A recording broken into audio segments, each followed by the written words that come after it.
बिल्कुल नहीं निक लागत। आज सब हमारे गीत के माध्यम से सुने, आज ही ना पूर्ण विश्वास बा कि आपका ममता प्यार दुलार जरूर मिली।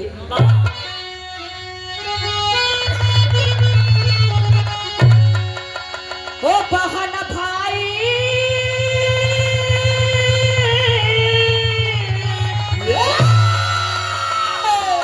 कि बहन भाई के बिना घर सफाई के बिना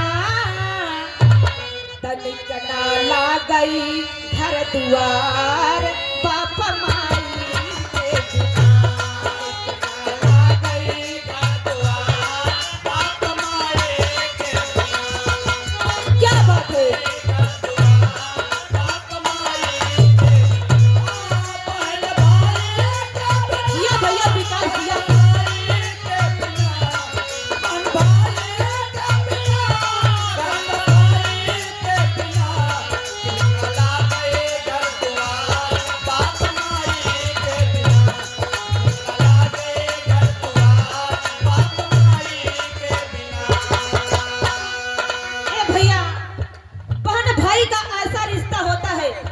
जिसमें कभी भी दाग नहीं लग सकता। यानी जब रक्षा बंधन का त्योहार आवेला तो जेकरे भाई नहीं है वो अपने भाई बड़े तड़पेला, जेकरे बहन नहीं है वो सुनी कलाई देख के तड़पेला बाबूजी कि काश हमरे कोनो ऐसा रिश्ता होते। वही इंसान से पूछिए, वही आत्मा से पूछिए जिसके पास भाई नहीं या भाई के पास बहन नहीं बाबूजी।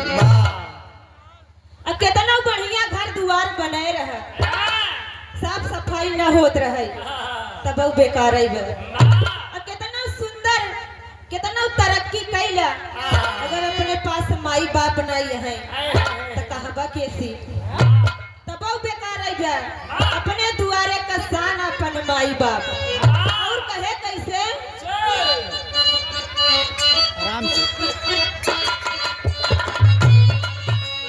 नदी घाट बिन गाँव हाट बिन चक्की पाट बिना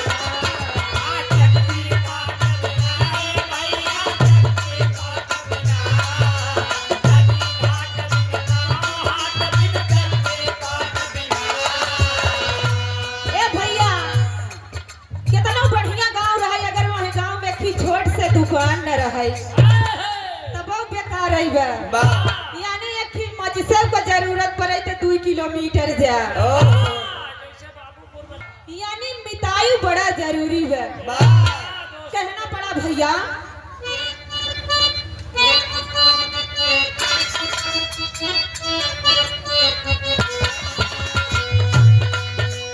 कथा व्यास बिन फूलवा बिन बहुअर सास बिना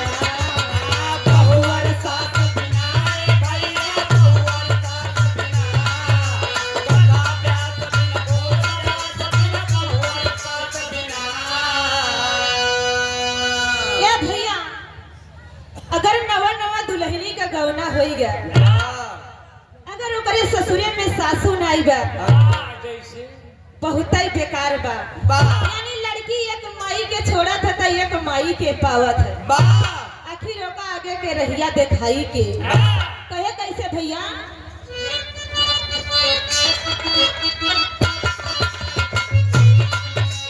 कथा प्यास बिन फूलवा बिन बहुअर सास बिना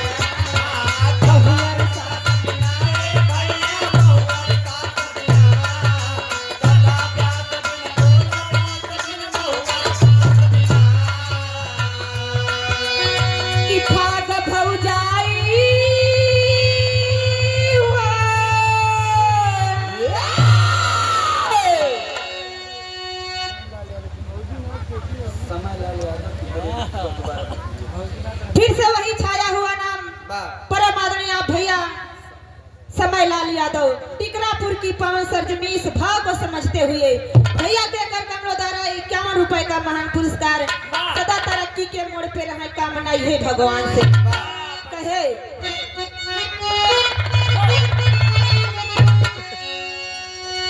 कि भाग भौजाई के बिना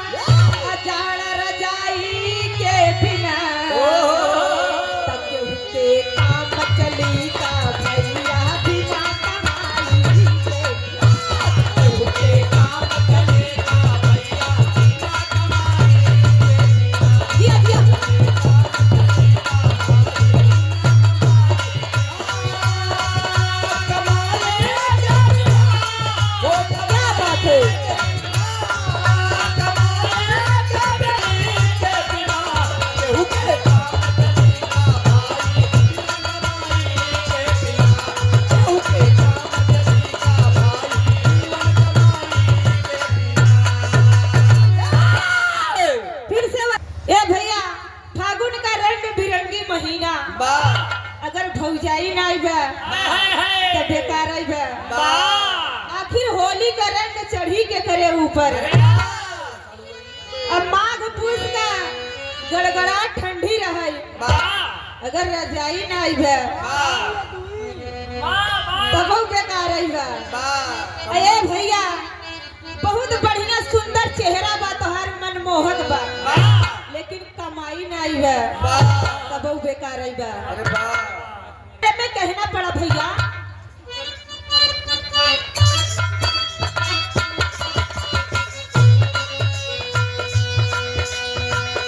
कि तब त्याग बिन कर्म भाग बिन धुआं याग बिना।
अगर समय समय से देखभाल न की है जाए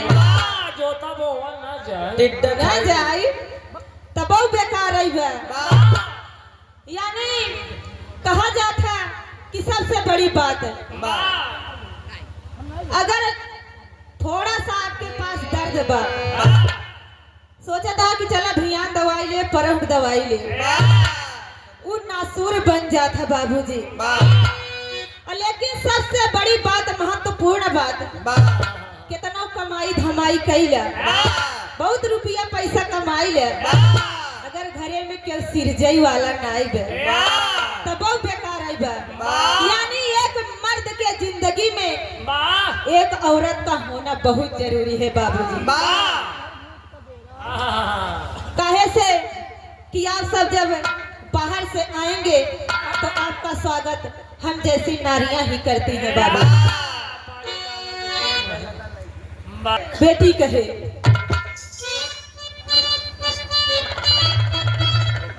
वाली बात आप सब गौर करें श्रोता सज्जन।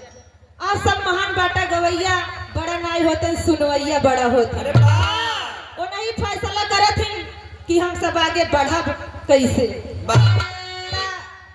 हमें बड़ी खुशी बा कि आप सबका प्यार दुलार ममता हमको मिला। कहे कैसे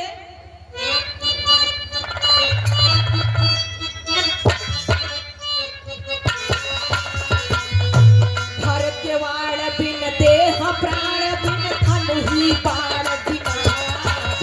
घर के वाण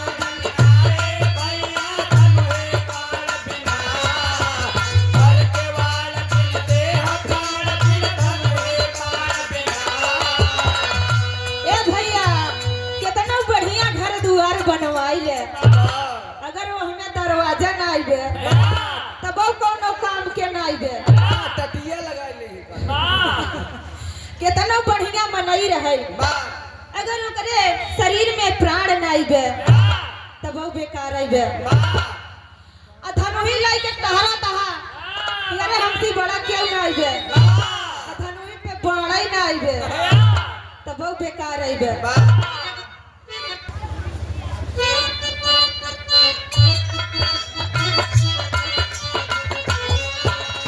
घर के वाण बिन देह प्राण बिन धन ही बाण बिना।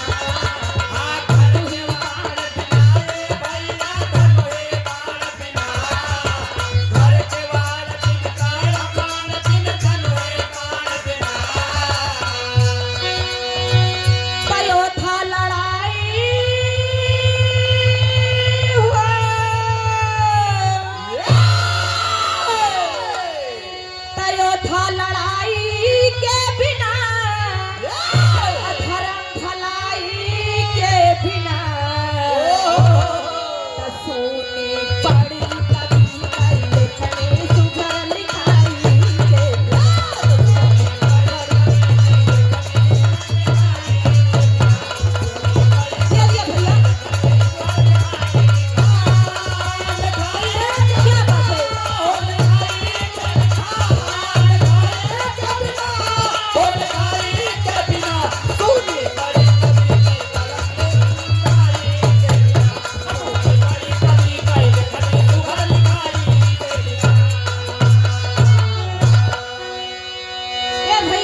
चलत रहा वाह और जब कहूँ काम पर आई तो सबसे पीछे हो गया वाह तब वो बेकार आई बा वाह और कितना बढ़िया कबीर है अरे वाह अगर उनके कलम से शब्द सुंदर ना निकलत बा तब वो बेकार आई बा लेकिन हमारे अखाड़े के महान कवि पूज्य कवि आप परम आदरणीय परम श्रद्धेय परम सम्मानित परम पूज्य कवि मूलचंद लेखपाल जी जिनके कलम से निकला हुआ हर एक शब्द बाबूजी हम सबको शिक्षित बनाता है मार्गदर्शक करता है ऐसे महान कवि के चरणों में कोटि कोटि बंदन बा नमन।